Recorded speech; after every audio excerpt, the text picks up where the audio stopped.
work in all different time zones.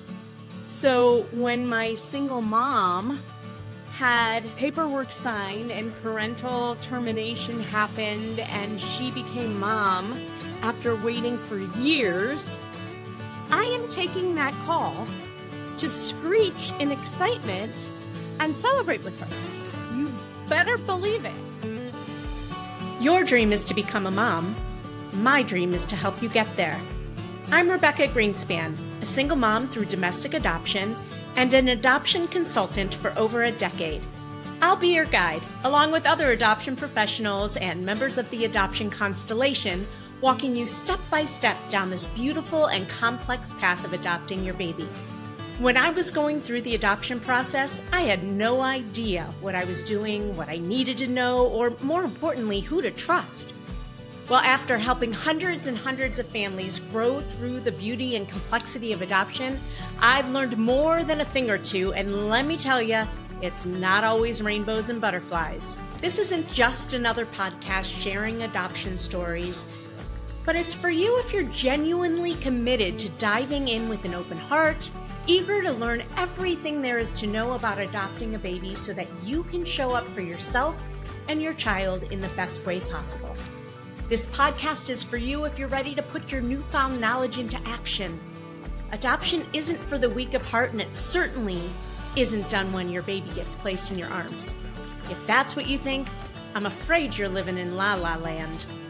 My promise to you is to keep it real if you promise to keep digging. We'll acknowledge the hard, and we'll also celebrate the joy that is adoption. You ready? Let's do this. Good morning. We are live on This Week in Adoption. I hope that everybody has had a great week. I was at the Quad A conference, the American Adoption Attorneys Conference, and it was wonderful. And I have to say, and shout out to Quad A, they make it a point during the conference, after the conference, before the conference, to have people reach out to the sponsors and thank them. What a good business lesson. It just makes me feel good and makes me want to come back again. So whether they mean it or not, it works. Thank people. And that goes for you in the world of adoption. If you are on the adoption roadmap journey, trying to adopt, always take the time to thank people along the way. It goes such a long way. We in the adoption world, and I'm not tooting my own horn, maybe, I don't know. We work 24/7. I mean, there are agencies where there's one or two people doing the work of everybody, which, by the way, is one reason they love to work with consultants. But it doesn't stop. So yesterday, just for instance, you never know when a baby's going to be born, number one, and when an agency is going to need a family right away because they got a call from the hospital and the baby's being discharged in like a day and they need a family. Or we work in all different time zones. So when my single mom had paperwork signed and parental termination happened and she became mom after waiting for years, I am taking that call to screech in excitement and celebrate with her. You better believe it. And sometimes that means it's 10 or 11 at night, or I am talking to a potential client and they decide to private message me on Facebook when I'm scrolling at 10:30 at night in bed with one eye open, about to fall asleep. I'm going to respond because I would love to work with that person. And that's, I don't know if everybody's like that. In fact, I know not everybody's like that. Maybe more sane people have better boundaries in place than I do. And that just tends to be the work ethic of my team. at least the consultants. We're there. We respond. We take calls in the evening, and it doesn't stop. So last night, I got a call from a new agency in email because of my monthly reach outs. This was an agency I had heard about, but I had never worked with. And they had a perfectly healthy baby girl that was born, and they needed a family. And they reached out to me. And I presented 2 families. Now, unfortunately, neither one got chosen. And this was for whatever reason, right? Neither one got chosen, and that's okay. But literally from the barbershop with my son, I took the call. I wrote it all down on their business, on the back of their brochure. And I did it all through my phone. And then I got home and continued working on it. And this morning I took the call at 8:15 or 8:30 with the update. And then that's why I'm later this morning than I usually am, because I was not going to let, that I wanted to talk to this agency and develop that relationship. So these are the types of things behind the scenes that people don't know about. And I want to talk to you a little bit about this conversation, because it totally reiterated why agencies like to work with consultants. So we talked about 2 different things, one of which I've mentioned in the past, which is oftentimes really small agencies also have relationships with other agencies, which is great. And if you are a small agency, I am going to encourage you not to reach out, or to consider, instead of reaching out to another agency for a family, to please reach out to a consultant. Because when you get a family from another agency, that is tacking on another fee for the family. Before we go on, we're going to take a quick break, but don't go away. We still have so much to talk about. Hey there, Adoption Roadmap fam. Are you ready to take the next step on your journey to parenthood? If so, head over to our website and take our quiz. It's called, Are You Ready to Adopt? It's not just about testing your knowledge. It's about making sure you're emotionally and practically prepared for the beautiful, complex journey of adoption. Let's make your dream of parenthood a reality. Go to rgadoptionconsulting.com and take the Are You Ready to Adopt quiz today. That's rgadoptionconsulting.com. The quiz is free, and it will let you know where you are in the process and if you're ready to jump into your adoption journey. When you get a family from another agency, that is tacking on another fee for the family. And let me explain why, okay? Oftentimes, that other agency, if they don't have a family, they're going to reach out to me. I've had this happen multiple times. So now agency A reached out to agency B because they're looking for a specific family. Agency B doesn't have that family on the list, but is not going to tell agency A that. Instead, agency B reaches out to me, an adoption consultant. And I happen to have the right family, as I usually do, because we have a lot of families from a lot of different backgrounds across the country, which is why agencies like to reach out to me and work with me. So now I send a family along to agency B, and my family is paying a fee to agency B to send their profile to agency A, who they've now matched with, and now are paying agency A and B's fees.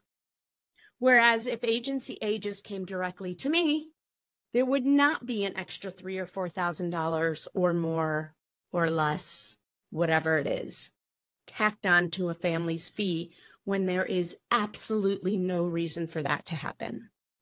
And I'm so glad that this agency I just talked to reiterated this, and many times when you are getting a family, now not in this case because they ultimately got a family through me, when you get a family from another agency, most likely, not always, there's always exceptions, most likely the family that you are going to get from an agency hasn't been very deeply educated on adoption, whereas that's what we do because our expertise is on families and educating them and helping them to be the best parents they can be and helping them to match in all the things.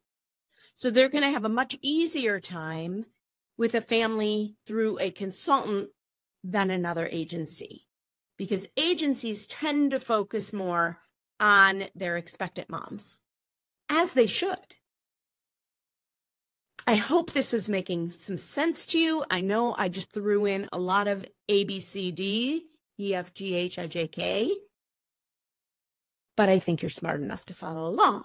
So anyways, big or small, we connect with them all. I love when an agency acknowledges my thought process. Sometimes before I even say it, it makes me feel good. I don't know. Okay, so I mentioned that one of my single moms who has been waiting for years finally became a mom. And that's so exciting to me. As a single mama myself, I have this extra cheering section within me, cheering for that single mama who just adopted and became a mama, which was her lifetime dream.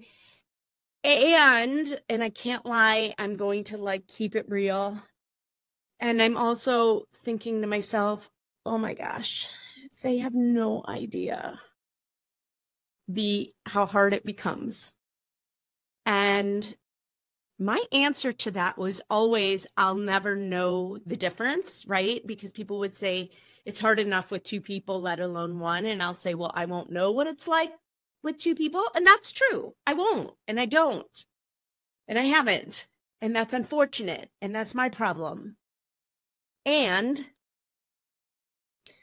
the baby stage was so easy for me. Age 1 through 4, happiest time of my life. Bigger kids, bigger problems.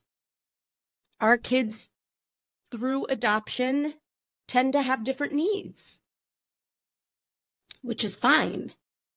I think the problem becomes how to navigate those needs, right? We don't know. First, we don't know what we're going to need. We don't know what we don't know, which is true for so many things, but especially in adoption. And then you get faced with things that you don't learn about in your life. We don't know where to go when our kid is diagnosed with whatever they're diagnosed with, or has a learning disability, or has ADHD, or has autism, or has whatever, anxiety, depression. And so now we're trying to navigate a system, or maybe they're in a school, as in my case right now, that isn't the right fit for them. And they've been there for the last 4 years, and it's become very evident it's not a good fit for them. And yet the public school in your area, you're not so sure about. It's a little whatever. You're not sure if that's going to be the right fit either. And yet maybe the school that you want to send them to, you don't think you can afford, and whatever. I'm navigating this whole thing right now. And sometimes, we need to pay attention to those things with our kids. And yet it's hard. And when you don't have a partner to do it with, I can feel the emotions welling up in me right now. I could just sit down and just,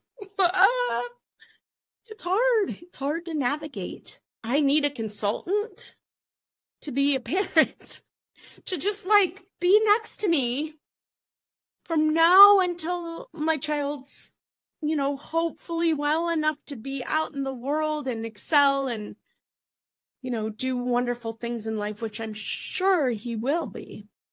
And I'm hoping that all of yours will be too, if you've adopted. And it's not easy. So I celebrate with my single moms. And I also know, and I have this little twinge in me that maybe it'll be easier for them. Akila, do you have something to say? Come here. Oh, Akila wants to say something. You can sort of see her and, oh, hi. She got a big haircut, and somebody else did too. My son had so much hair. Let me move this. Hi, little lady. You wanted to say hi? Can you say hi? She loves to give hugs. Loves it. She made a cameo appearance for those of you who couldn't see her. She's such a cute golden doodle. Anyways, so shout out to my single mamas, and you need lots and lots and lots and lots of support. So last thing I'm going to leave you with, just one little last thought. So I have a family that's going to meet an expectant mom who they are matched with. And one of the things we always want our families to do when they meet expectant mom for the first time is bring a small gift. Small. Just a little beautiful token of, you know, we appreciate you. You're going through a hard time right now. Here's a small gift. It's a beautiful thing to do. And if they have children, bring a gift for the children too. If they are parenting the child. If they have children but they're not parenting the child, don't. I mean, that might bring up a whole thing that you don't want to bring up. But if they have children that they are parenting, find out what their age is and bring them something small too. Coloring books, crafts, whatever. All right, that's my tip for today. Bye for now. Well, I hope you enjoyed that episode of the Adoption Roadmap podcast. If you did, I have a few favors to ask of you. First, please hit subscribe so you never miss an episode. And while you're at it, I'd love to hear your takeaways. Please write a review and let me know what you liked. And if you have a question or a suggestion on what you'd like to hear, I'd love to hear that too. Please shoot me an email at support@rgadoptionconsulting.com and let me know what you'd like to hear about. And if you have a question, I may just answer it online. Thanks again for listening. Tune in every Wednesday and Friday morning for a brand new episode of the Adoption Roadmap podcast. Until next time, bye-bye.